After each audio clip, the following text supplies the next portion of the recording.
Sorry ass DJ.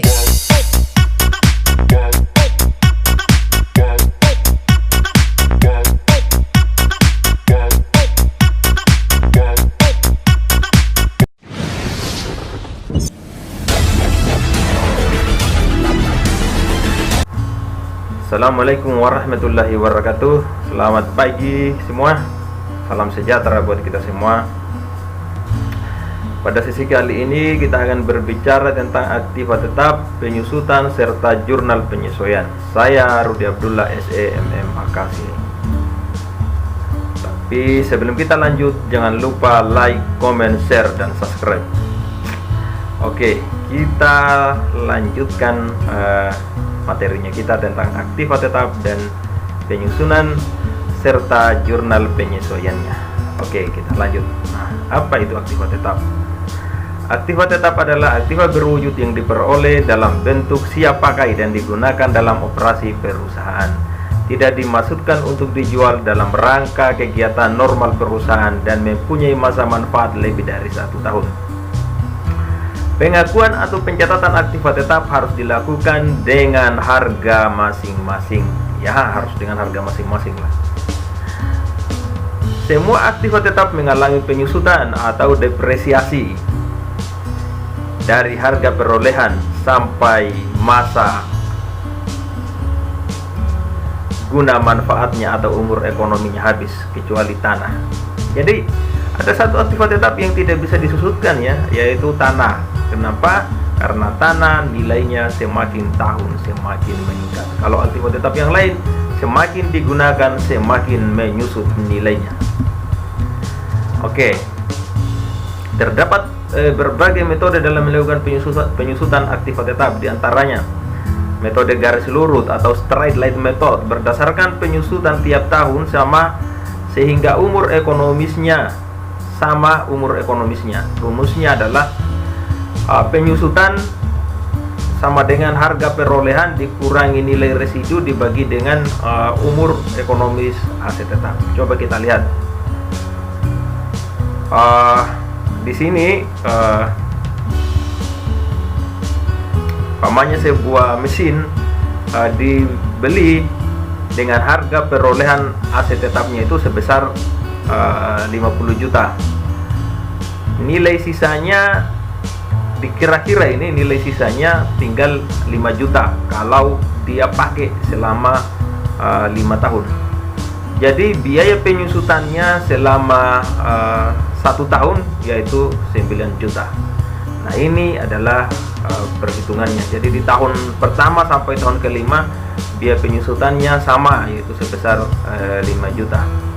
Akumulasi biaya penyusutan ini tinggal dikurangi dari 9 juta, 18, 27, 36 sampai 49. Nilai bukunya itu nilai awal dibeli itu nilainya 50 juta. Kemudian dikurang 9 juta dan semua sampai tahun kelima sisanya tinggal 5 juta rupiah. Ini untuk metode garis lurus atau straight line method. Oke, kita next.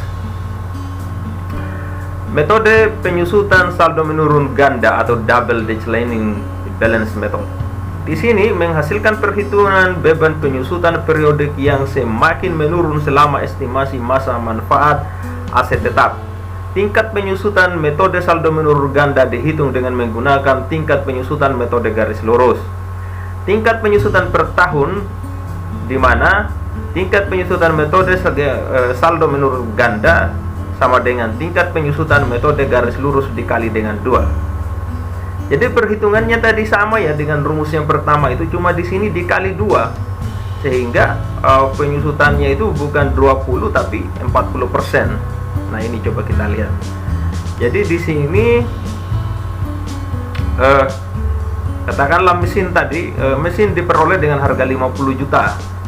Kemudian umur ekonomisnya 5 tahun. Sisa atau nilai residunya tinggal 3.880.000 rupiah. Nah, coba kita lihat ya. Ini akumulasinya dia 1 bulan itu 1 bulan, coba dilihat ini. Dia bukan 1 bulan, sorry, 1 tahun. 1 tahunnya dikali 40%. Ini perhitungannya yang ini ya. Jadi ini dikali 40% kali 20 juta, tinggal 30 juta. 40% dikali 30 juta, dikali ya 40% dikali 30 juta. Pokoknya dia dikali per 40% dari setiap beban penyusutannya. Jadi sisanya itu tinggal ini, tinggal 3.888.000 rupiah. Oke, kita next ya. Metode penyusutan jam angka tahun. Metode ini ditetapkan dengan cara menjumlah angka-angka dari taksiran umur ekonomis, kemudian menghitung penyusutan mulai dari angka tertinggi dari umur aktiva yang berkaitan dengan sejumlah yang berkaitan dan selanjutnya menurun secara berurutan. Di mana perhitungannya yaitu penyusutan sama dengan sisa umur aktiva pada tahun penggunaannya dikali dengan jumlah yang harus disusutkan dibagi dengan jumlah angka tahun umur aktiva tetapnya. Coba dilihat rumusnya ya. Jadi di sini biaya bisa kita lihat umur ekonomisnya 5 tahun sama. Nilai bukunya 50 juta. Penyusutannya yaitu mulai dari perhitungannya ini perhitungannya. Kemudian nilai perhitungannya di sini. Jadi 5, 4, 3, 2, 1 dibagi dengan 15. Seperti itu. Jadi sisanya juga sama. Tinggal 5 juta rupiah. Oke, saya lanjut ya. Nah, ini metode penyusutan satuan jam kerja. Pemikiran dasar daripada penyusutan metode satuan jam kerja didasarkan pada pemikiran bahwa berkurangnya nilai suatu aset disebabkan oleh beberapa jam lamanya aset tersebut digunakan atau dioperasikan oleh perusahaan selama umur ekonomisnya.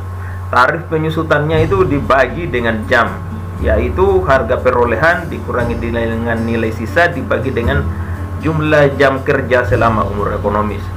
Jadi penyusutan sama dengan jumlah jam kerja periodik dikali dengan tarif penyusutan dibagi dengan jam, kemudian total semuanya dibagi dengan beban penyusutan.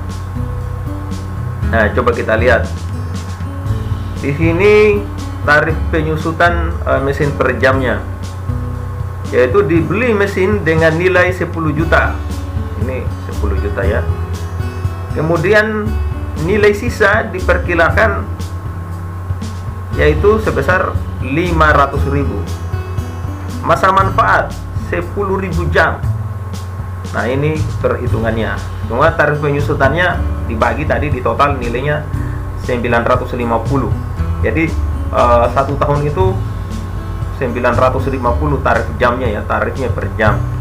Sedangkan jam operasinya di tahun pertama 300 jam, tahun kedua 200, 150, 150. Jadi nilai akhirnya coba kita lihat yaitu 500.000 rupiah. Oke. Ayat jurnal penyesuaiannya. Pada 1 April 2020 PT Motor Jaya membayar sewa gedung sebesar 30 juta untuk 2 bulan sewa dengan pencatatan ditulis yaitu sewa dibayar di muka sebesar 300.000 pada kas, mencatat pembayaran uang sewa gedung. Sedangkan untuk jurnal penyesuaian ini dibuat pada waktu tutup buku bulanan yang tanggal 30 April dan tanggal 31 Mei dengan format sebagai berikut. Coba kita lihat tanggal 31 April dan tanggal 31 Mei. Catatannya sama ya. Oke. Saya kira itu saja yang menjadi inti materi pada poin ini. Hal-hal yang tidak dipahami silakan ditanyakan pada kolom komentar di bawah. Terima kasih. Assalamualaikum warahmatullahi wabarakatuh.